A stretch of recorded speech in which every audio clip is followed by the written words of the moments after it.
Zagreb i Dubrovnik od danas povezuje još 40 km autoceste. Toliko je duga dionica od Šestanovca do mjesta Ravče, nedaleko od Vrgorca, na novoj dionici koja je za promet otvorena prije malo više od 2 sata. Naš je Dominik Strize.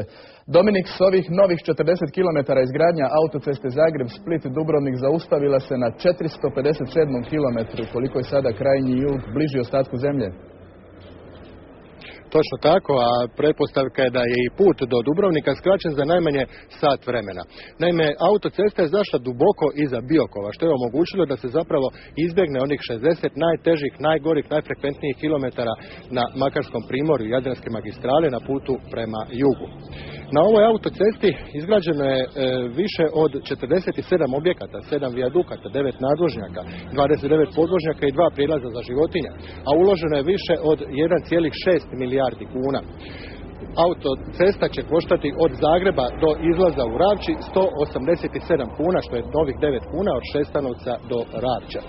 Zapravo, kad se izađe s autoceste u Ravči, tek tad mogu nastati problemi sa pristupnim cestama, no iz Hrvatskih cesta obećavaju da će i to biti gotovo do ljeta, odnosno do turističke sezone, kada se očekuje veći priljev vozila. O tome koliko je zapravo ova autocesta dugo iščekivana i sa željom dočekana, svjedoče i kadrovi večeras snimljeni neposredno nakon njezina otvaranja iza 17 sati, a i podatak da je samo u prvom satu kroz nju u oba smjera prošlo više od 200 vozila.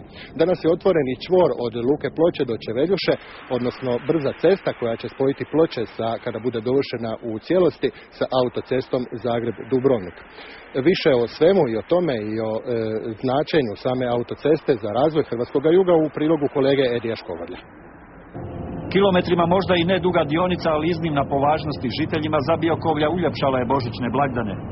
Iz ovakvih sela u Dalmatinskoj Zagori iseljavalo se proteklih desetljeća i stoljeća. Autocesta bi svakako trebala zaustaviti negativni trend i ono što je još važnije, vratiti nadu, život i razvoj ovome kraju.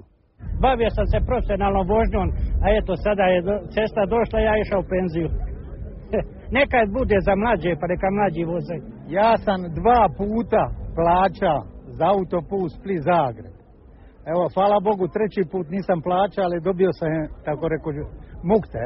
Mukti bez novca ostali su neki vlasnici zemlje kroz čije posjede prošla Dalmatina. Jedan od onih koji nisu dobili obeštećenje za oduzetu zemlju. Mislim da je to krajnje nefer prema ovom siromašnom čovjeku. Ispravili se ova nepravda, bit će ugodnije pogledati na već impresivnu mrežu autocesta diljem Hrvatske. Do 2008. izgrađeno je 1182 km, od čega 155 km u poluprofilu. To je jedna po izgradnji autoputeva najprosperitetnija zemlja u Europi i razvijenija u tom pogledu od mnogih zemalja Europske unije. Usprkos recesiji i stezanju remena, za ceste će se novca naći u buduće, poručuje premijer. I ako želimo ostvariti ovaj gospodarski rast od 1 do 2%, ja se nadam da će biti to 2%, onda bez javnih radova nema ostvarenja toga. Premda u smanjenom opsegu nego što je bilo da su recimo normalna vremena. Do krajnje točke Dubrovnika ostalo je još 96 km. Ne razumijem one koji danas nam kažu, pa šta vi forsirate te autoceste, te infrastrukturne projekte, zašto forsirate Pelješki most? A ja im odavde poručujem, Pelješki most će biti izgrađen. Kako bi se Dalmatina što prije spojila, mehanizacija u proboj kreće i iz suprotnog smjera.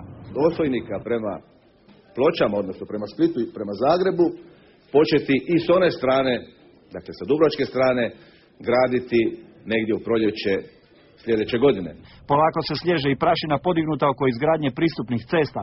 Obilne su kiše usporile radove, no zastoja neće biti, poručuju odgovorni, pogotovo kada se do početka turističke sezone u potpunosti izgradi spojna cesta Ploče-Luka Ploče.